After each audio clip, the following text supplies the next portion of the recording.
이 시간에는 사사기 3장 31절의 말씀을 통해서 약자를 강자로 쓰시는 하나님이라고 하는 제목의 말씀으로 함께 은혜를 나누고자 합니다. 기적을 뜻하는 영어의 단어 미라클이라고 하는 단어가 있습니다. 이 말의 어근을 올라가게 되면 골이라고 하는 미르라고 하는 단어가 나옵니다. 즉 인간은 거울을 통해서 내 자신의 기적을 보게 된다는 것입니다. 우리는 거울 속에 비춰진 나의 모습을 볼 때마다 내 자신이 이 세상에 단 하나뿐이란 사실에 놀라워할 줄 알아야 합니다. 하나님은 이 세상에 나와 똑같은 사람을 더 만들지 않으셨습니다. 나라는 존재는 이 세상에 오직 나 하나뿐이라는 것입니다. 이게 뭐냐? 이것이 바로 기적, 미라클이라는 거예요. 그래서 여러분 지금 내 자신의 모습을 볼 때마다 곧 하나님께서 지으신 그 작품이요 기적의 산물이라는 사실을 우리 스스로가 늘 발견하면서 살아가야 합니다. 다윗은 개역성경 시편 139장 14절에서 이렇게 하나님 앞에 고백을 드립니다. 내가 주께 감사함은 나를 지으심이 신묘막측하심이라. 이렇게 개정성경에는 기록이 되어 있어요. 이 시간도 여러분 나와 여러분이 이런 신앙 고백을 하나님께 드리십시다. 비록 내 자신은 허물되고 약점이 있고 약하고 어려움이 있고 또 장애가 있다고 할지라도 나의 모습은 곧 하나님이 만드신 세상의 유일한 귀한 존재인 것을 나는 믿습니다. 이렇게 고백을 다 같이 드릴 수 있어야 돼요. 그리고 또 한 가지 분명한 사실은 인간은 누구든지 하나님 앞에서 다 원죄를 가진 죄인이라는 거예요. 죄인임에도 불구하고 나 같은 존재를 하나님이 만드셨는데 걸작품으로 만드셨고 분명히 뜻이 있어서 하나님께 쓰임받게 하기 위한 도구로 나와 여러분을 만드셨다. 이걸 믿으셔야 돼요. 그렇다면 왜 하나님 나를 이렇게 약점이 있는 것을 묵인하고 만드셨습니까? 왜 나를 완벽하게 만들지 못하고 본래 완벽하게 만들었지만 인간이 죄를 범함으로 말미암아 허물이 나오고 약점이 나오지 않았어요. 그것이 오늘 우리의 존재 속에 포함되어 있습니다만은 그러나 놀라운 것은 로마서 5장 20절 말씀에 보니까 인간의 죄가 더한 곳에 하나님의 은혜가 넘치게 하려 하심이라 이렇게 기록이 되어 있다는 거예요. 비록 나는 허물투성입니다마는 하나님의 십자가 은혜 속에 우리의 인간의 약함과 연약함을 소멸시키시고 오히려 하나님이 주시고자 하시는 그 풍성한 은혜를 죄인된 우리들에게 하나님의 아들의 십자가의 공로를 통해서 더 크게 입혀주기 위한 섭리가 이 속에 포함되어 있다는 겁니다. 그래서 바울은 고린도후서 12장 9절에 내 능력이 약할 그때가 온전해짐이라.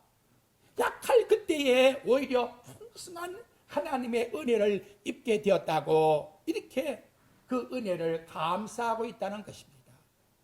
조금 전 우리 공부 시간에 보았습니다만 요한복음 9장 1절 이하에 보면 예수님이 가실 때에 시각장애인을 제자들이 보지요. 그리고 뭐라고 합니까? 성경에는 맹인으로 나와요. 왜 저 사람이 맹인이 되었냐고. 자기 죄입니까? 부모의 죄입니까? 이렇게 따지는 거예요. 도대체 얼마나 큰 죄를 범했길래 저 사람은 시각장애인이 됐냐고. 예수님은 뭐라고 말씀하십니까? 그게 아니라는 거예요. 그분을 만드신 분이 직접 말씀을 통해서 나타내고 있다는 거예요. 누구를 만나고 아기가 태어났는데 보지 못한다. 얼마나 마음이 아프겠어요. 저부터 정말 눈물이 나요. 천한 마음이 안 나올 수가 없지요. 그럼에도 불구하고 그 연약함을 왜 하나님이 만들어내셨나 그 말이에요. 근데 예수님의 말씀은 거기에 하나님의 뜻이 있느니라.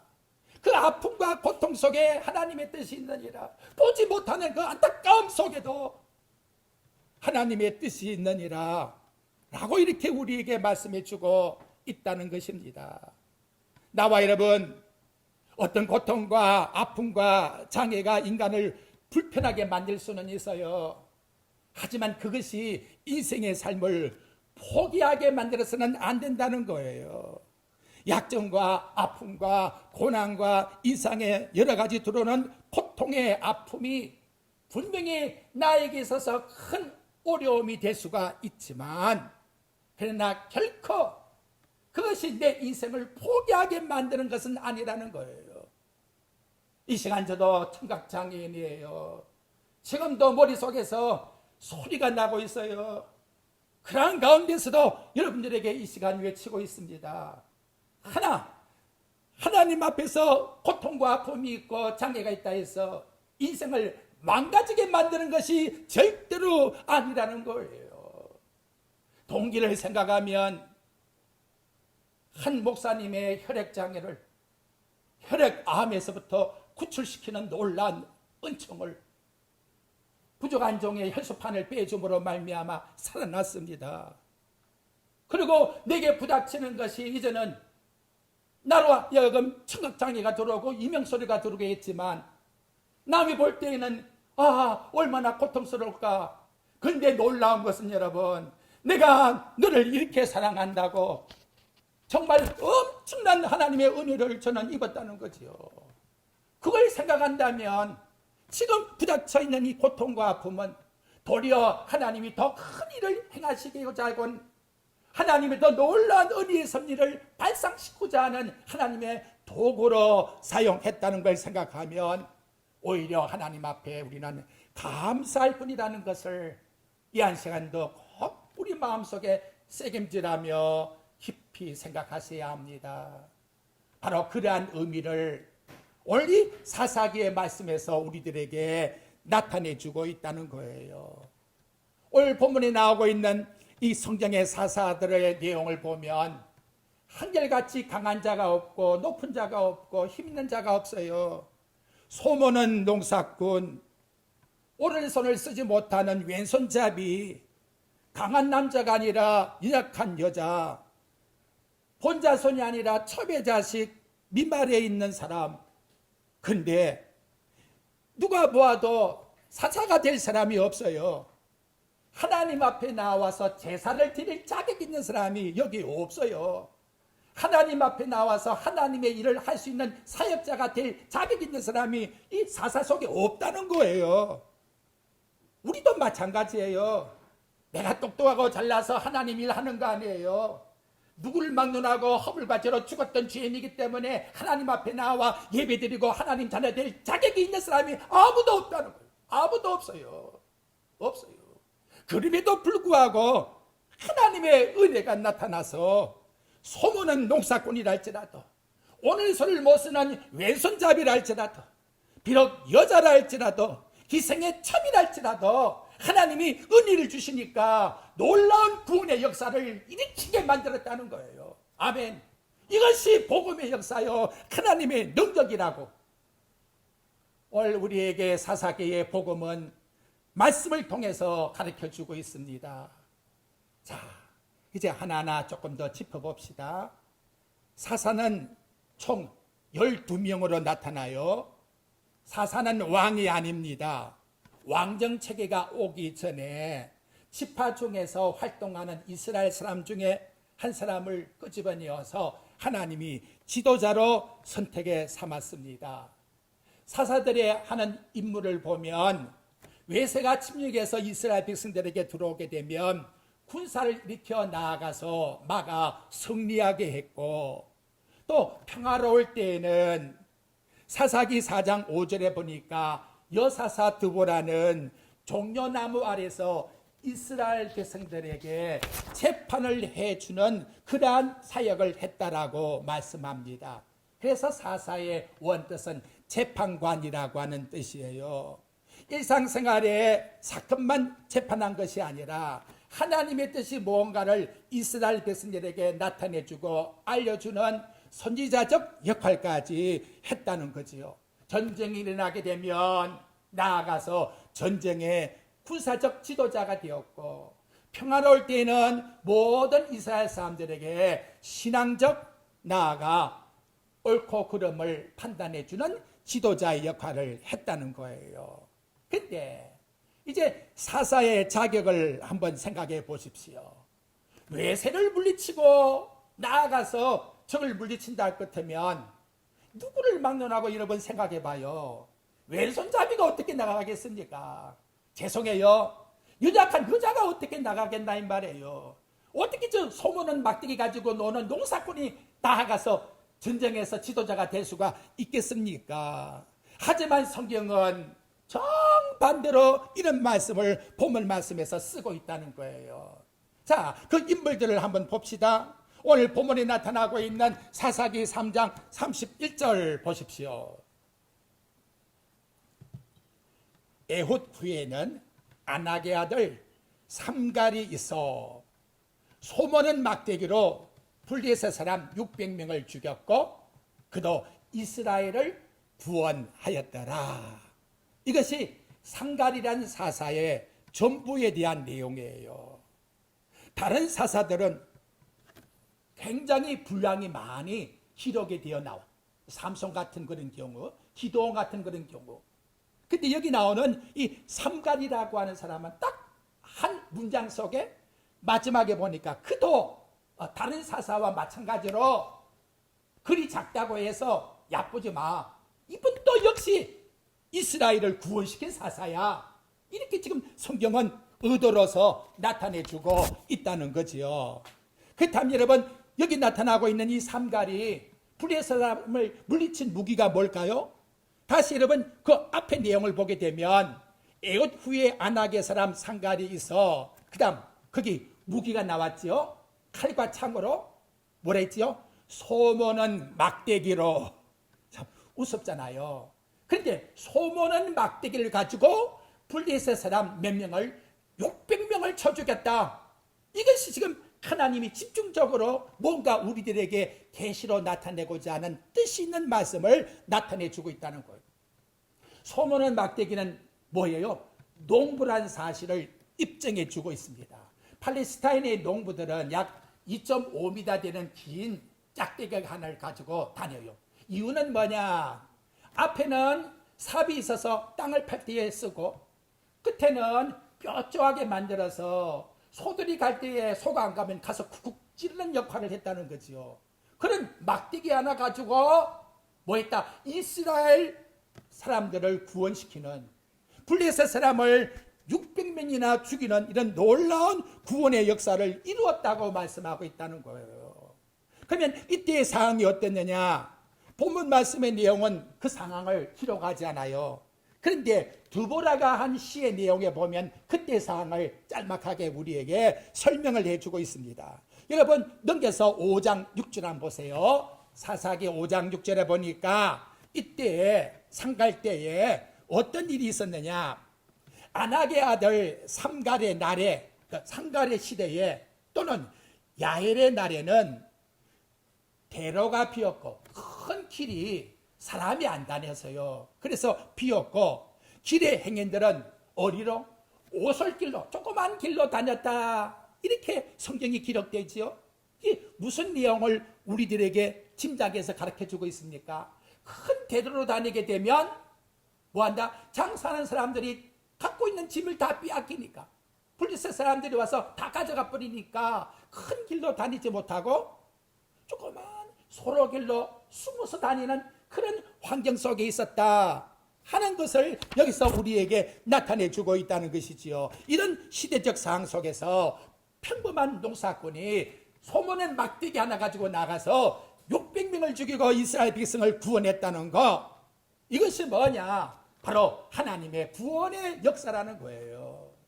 상갈도 여러분 농사일을 지으면서 어떤 기도했겠습니까? 하나님이여 우리를 블레셋 사람의 손에서 건져주시옵소서, 건져주시옵소서. 얼마나 기도했겠습니까? 그런데 그 농사꾼 자기가 주인공이 될 줄이야 누가 알았겠나 이 말이에요. 오늘날 농사 짓다가 평범한 상가에게 하나님이 나타나셔서 네가 나아가서 블레 사람을 물리치라, 이렇게 말씀하고 있다는 거예요. 생각지도 못하는 관점이 바로 하나님이 행하시는 구원사역의 역사라는 것을 오늘 우리들에게 말씀을 통해서 나타내 주고 있습니다. 그리고 더 놀라운 것은 아무리 연약한 농사꾼이라 할지라도 하나님이 함께 하시면 블레스 사람과 싸웠을 때에 어떻게 된다? 능력이 승리한다. 이것이 뭐다? 하나님의 배후의 능력이여 역사고, 이걸 이 시대에 나와 여러분들도 믿을 수가 있느냐 하는 걸 오늘 나와 여러분들에게 말씀으로 나타내 주고 있습니다. 두 번째, 여러분, 에웃을 한번 봅시다. 사사기 3장 15절 한번 보십시오. 거기 내용에 보게 되면 이스라엘 자손이 여호와께 부르짖으며 여호와께서 그들을 위하여 한 구원자를 세웠으니 그는 곧 베냐민 사람 게라의 아들, 그 다음 누구다? 왼손잡이 에웃이라. 왜 왼손잡이라는 것을 이렇게 강조할까요? 이 히브리 말에 왼손이라고 하는 이시란 말은 못 쓴다는 거예요. 오른손을 전혀 못 쓰는, 왼손만 쓰는 왼손잡이라는 거예요. 오른손도 들고 왼손도 쓰는 그런 내용이 아니고, 오른손을 전혀 못 쓰는 불구자예요. 불구자, 장애인이. 이런 사람은 하나님의 성전에다가 예배도 못 드려요. 하나님을 할 자격이 없는 사람이에요. 흠이 있으면 하나님이 하나님의 집에 전에 들어오지도 못하게 만들었어요. 그 당시에 힘센 장수가 얼마나 많았겠습니까? 내노라는 사람들이 얼마나 많았게요. 오른손도 쓸고 왼손도, 거기에다가 자기 체주까지 부리는 장수들이 얼마나 많았겠습니까? 그럼에도 불구하고 하나님은 오른손도 못 쓰는 그 왼손잡이 장애인 이 에웃을 통해서 뭘 하시겠다고. 그런데 결과에 가서 어땠느냐? 18년 동안 고통당하던 모압 왕을 죽여버리고 이스라엘 백성을 당당히 구원시켰다. 이것이 하나님이 함께 하시면 못 이룰 리 없는 구원의 하나님의 섭리의 역사이다. 그걸 에웃을 통해서 나타내주고 있다는 거예요. 다음, 여러분, 사사기 4장 4절로 한번 가봐요. 그 다음 세 번째 등장의 인물이 누구냐? 366페이지 한번 보세요. 그때의 나미돗의 아내, 그러니까 나미돗의 부인 여선지자 드보라가 이스라엘 사사가 되었으니, 이렇게 말씀을 합니다. 왜 이 남편의 이름이 나올까요? 이 구약시대 때에는 솔직히 여자의 이름이 등장하는 것만 자체도 귀한 거예요. 3000년 전에 이런 일이 벌어지고 있다는 이 시대의 배경을 보게 되면 여자의 그 연약함이 그 시대에 얼마나 낮음에 있었는가를 우리들에게 나타내 주고 있다는 거예요. 하지만 여자랄지라도 하나님이 함께 하시니까 하나님께서 이 이스라엘 백성들에게 평강의 복을 허락해 주었어요. 그래서 결론이 뭐냐? 결론의 말씀의 내용이 5장 마지막 절에 나가보니까 두보라를 통해서 하나님께서 40년 동안 평안함을 주셨다라고 성경은 우리에게 말씀으로 나타내 주고 있다는 거예요. 그러니까 아무리 연약한 여자랄지라도 누가 하나님이 함께 하시는 복음의 능력을 가지게 되면 하나님이 이 땅에 하고자 하시는 구원의 사역을 이룰 수가 있다. 이렇게 지금 우리에게 의미로 설명해 주고 있다는 거예요. 하나만 더 말씀드리면 사사기 11장으로 가면 1절 한 말씀 보십시오. 어떻게 여러분 이런 사람이 사사가 될 수 있을까? 참 이 성경이라는 게 정말 솔직해서 정직한 하나님 말씀이란 걸 보여줘요. 길리앗 사람 입다는 큰 용사였으니 기생이 길리앗에게서 난 아들이었고, 생각지도 않았는데 본처의 자식도 아니고 누구다? 기생의 자식이라. 아니 이스라엘 백성의 기생하면 이거 뭐 생각할 수도 없는 거예요. 하나님 나라 주인공 택도 없는 거예요. 이건 뭐 하나님 나라 백성도 될 수가 없는 그런 분이라는 거지요. 근데 이런 서자, 그것도 여러분 여자 어머니가 기생이야. 기생 나합처럼. 이거 얼마나 참 부끄러운 그런 인생입니까? 한데 하나님은 그런 걸 차별두지 않는다는 거예요. 여호와 하나님이 함께 하시니까 바로 이 나타나고 있는 이 기생 아들을 통하여 태어난 입다가 놀라운 하나님의 구원의 역사를 이루었다고 말씀합니다. 다시 정리해 봅시다. 사사에오스는 장애인이요, 상가는 평범한 농부요, 더보라는 여자요, 입다는 기생이 낳은 아들이랄지라도 종교적으로 보나 사회적으로 보나 하나님 앞에 나아갈 수도 없고 사회생활에 누구 하나 인정받을 수 없는 그런 모습, 연약한 모습 속에 있다 할지라도 하나님은 그들을 통하여 구원의 역사를 일으키셨다고. 하나님 나라의 역사는 인간의 힘의 능력이 있는 거 아니에요. 돈에 있는 것이 아니요, 지식에 있는 것이 아니요, 정치의 능력 속에 있는 것이 아니에요. 전적 하나님의 은혜가 함께 하시면 어린 다윗을 통해서, 사무엘을 통해서 오늘 주시는 말씀과 같이 남들에게 볼 때에 정말 연약한 사사지만 하나님이 함께 하신다는 사실을 말씀해 주고 있다는 것입니다. 여러분, 사사기만 그런 게 아니더라고요. 구약 이스라엘 백성을 구원시킨 모세를 한번 보십시오. 모세가 이스라엘 지도자 되는 걸 너무나 싫어했어요. 그래서 끝에 가서 뭐라고 하느냐, 하나님, 나는요 입술이 둔해가지고 말을 못합니다. 나는 이 말을 못하는 콤플렉스에 걸려 있어가지고 말을 못하니 내가 어떻게 이스라엘 나라의 지도자가 될 수 있겠습니까? 그런데 이스라엘 선지자 가운데 둘이 있으면 설득할 정도로 하나님의 놀라운 구원의 역사를 모세를 통해서 일으켰다는 거지요. 여러분, 조금 전에 우리 말씀드린 바로 사도 바울이란 위대한 사도를 한번 보십시오. 눈에 가시가 있어 고통을 당해요. 하나님이 그 좀 피해달라고. 남들은 죽어가는 사람을 살리는 사람이 왜 자기 병을 못 고칠까? 얼마나 답답하겠어요. 3번씩이나 하나님 앞에 구했더니 구할수록 하나님이 주시는 은혜가 뭐냐? 네가 약할 그때가 진짜 너 좋은 거야. 그게 진짜 은혜야. 나부터 괴로워요. 고통스럽고 아프고 소리 나고 뭔가가 장애가 있고 그게 도리어 은혜랍니다. 정말 이거 역설 아니에요, 역설. 이해할 수가 없어요. 이해할 수가 없어.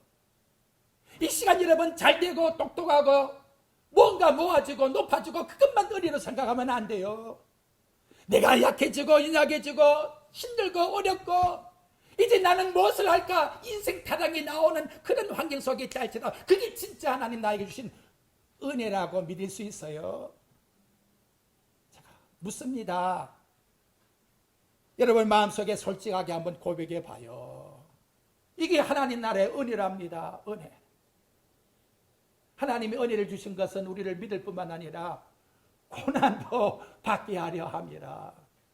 근데 그 고난의 낮아짐 그 속에서 그걸 깨닫는 그것이 진짜 하나님 앞에 은혜를 깨닫는 것이라고 말씀하니 이건 놀랍잖아요. 그래서 바울이 한 말이 고린도 전서 1장 26절부터 29절의 말씀이, 형제들아 너의 부르심을 보라.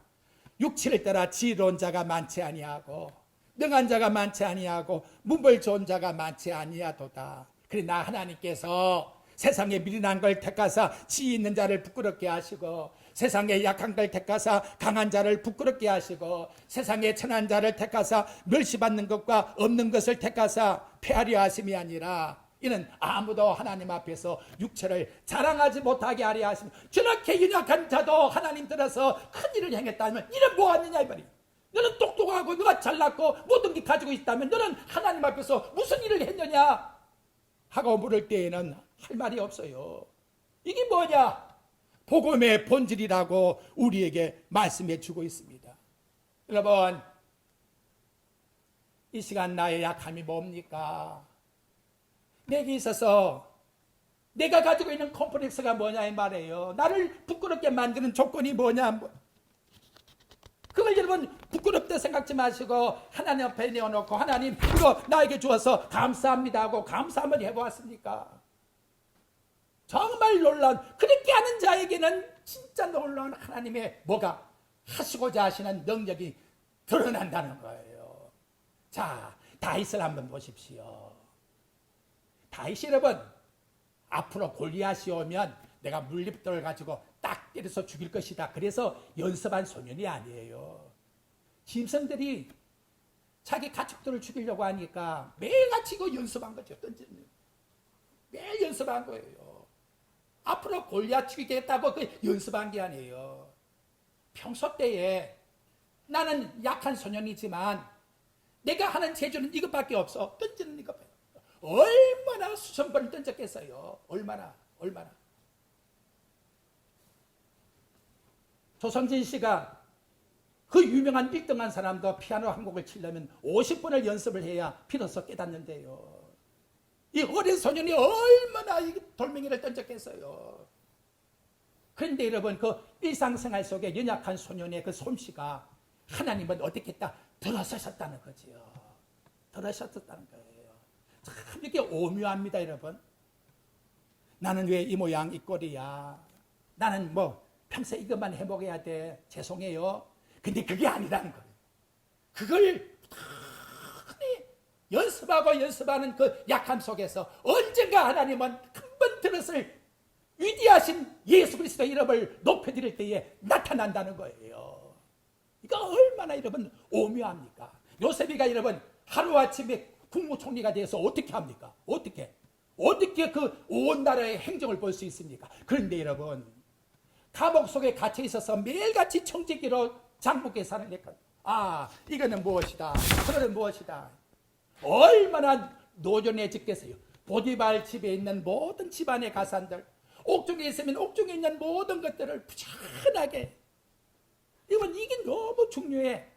그러다가 하나님께서 요셉을 국무총리로 올려놨으니 지금까지 자기가 했던 그 모든 잔재간이 국무총리가 되어서 너무나 유용하게 사용되는 하나님의 은혜의 능력이 나타나게 되었다는 거예요. 나는 늦었으니까 부정적으로 낙담하며 안 돼, 절대 이런 생각하면 안 돼. 바울같이 그리스도 예수 안에 능치 못할 일이 없다고 하는 사실을 우리 마음속에 가지시고, 나는 비록 약하지만 하나님 나를 통하여 열방에 그리스도를 나타내고자 하시는 하나님의 뜻이 무엇입니까? 내가 하고자 하는 그 일에 전심전력을 다하여 하나님의 영광을 위해서 여러분들의 삶 속에 최선을 다하면 하나님은 오히려 약한 자를 통해서 강한 자를 부끄럽게 만드시고, 하나님이 그 약한 자를 통해서 역사하심을 만방에 드러내는 것이 복음의 능력이라고 오늘 사사들을 통해서 우리들에게 나타내 주고 있습니다. 이 땅에 오신 하나님의 아들을 보십시오. 천지를 창조하시고 우리를 지으신 분이십니다. 그런데 그분이 이 땅에 와서 사람들에게 자랑받을 것이 있었습니까? 자랑거리가 아무것도 없어요. 태어난 장소가 왕궁이 아니요, 성전이 아니요, 마구간에서 태어났어요. 자라난 동네가 어래 나사렛 동네, 못 사는 사람들이 사는 그 동네에서 태어났어요. 예수님 볼 때에 건강했다? 아니요. 요한복음 4장 5절에 보니까 한낮을 갔는데 힘이 없어서 덥석 주저앉았다고. 사마리아성 수가성의 우물 옆에서 그냥 앉아버렸다고 말씀해요. 이사야는 이사야서 53장 2절에 고운 모양도 없다, 풍채도 없다, 외모로 본다면 누가 그 사람을 알아주랴. 그러한 자였다는 걸 우리들에게 나타내 줍니다. 공중의 새도 깃들 곳이 있고 인자는 머리 둘 것이 없다고 이같이 말씀하신 분이에요. 3년 동안 죽으라고 교훈하고 일러주었더니 결국에 가서는 가룟 유다가 은삼십에 스승을 팔아먹어버리고 나머지는 십자가지로 나가니까 다 도망가고 말았어요. 그리고 온통 저 사람이 어떻게 구원시키랴. 형틀 가운데서도 로마의 가장 참혹한 십자가의 형태를 쥐고 죽었다는 거예요. 그런데 바울은 뭐라고 말씀합니까? 고린도전서 1장 18절 말씀해 보면 십자가의 도가 멸망하는 자에게는 미련하게 보이지만 구원받는 우리에게는 하나님의 능력이라. 왜 그가 빛이란 자리에 있었을까? 우리가 깨달아야 돼요. 고린도후서 8장 9절에 보니까 우리 주 예수 그리스도의 은혜를 너희가 알거니와 부요하신 이로서 너희를 위하여 가난하게 되심은 그 가난함으로 말미암아 너희를 부요하게 하심이라. 하나님 아들이 이 땅의 최하의 자리에 걸었기 때문에 나와 여러분을 최상의 천국에 부유한 하나님의 백성으로 삼게 하기 위한 과정이었다고 우리에게 말씀으로 나타내주고 있습니다. 하나님의 능력이 뭘까요? 예수 믿는 나와 여러분, 우리 정신 차려줍시다. 물질이 아니요, 지식이 아니요, 권세 아니요, 더 높아지는 것이 아니라 이 말이요. 이것 때문에 그런지 여러분, 큰 대형교회가 벌써 70여 개가 저기 나왔대요. 뭐예요? 받아달라고. 무서워요. 하나님이 영광 받는 것이 외형에 있는 것이 아니라는 거예요. 정말로 십자가의 도를 자랑할 수가 있느냐? 그것만 너희들이 자랑할 수 있다면 왼손잡이라도 좋아, 소년이라도 좋아, 여자라도 좋아, 하나님의 능력을 나타내다오. 이렇게 오늘 우리들에게 말씀으로 가르쳐 줍니다. 바울은 조금도 위축되지 않았어요. 고린도후서 6장 9절부터 10절에 보니까 무명한 자 같으나 유명한 자요, 죽은 자 같으나 보라 우리가 살아있고, 징계받는 자 같으나 죽임을 당하지 아니하고, 근심받는 자 같으나 항상 기뻐하고, 가난한 자 같으나 부유한 자요, 아무것도 없는 자 같으나 모든 걸 가진 자로다. 할렐루야. 누구 안에서? 그리스도 안에서. 눈에 가시가 있다 할지라도, 약함 속에 있다 할지라도 이제 우리 자랑할 것이 뭘까요? 결론 맺읍시다.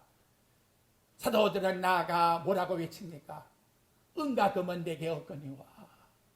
근데 이걸 나타내려고 하니, 내게 있는 걸 내게 주노니 나사렛 예수 그리스도의 이름으로 나를 가장 최하의 약한 자리에 있었을 때에 나를 붙드시고 위로하신 하나님 아들 예수 그리스도의 그 이름으로 네가 네게 명한다.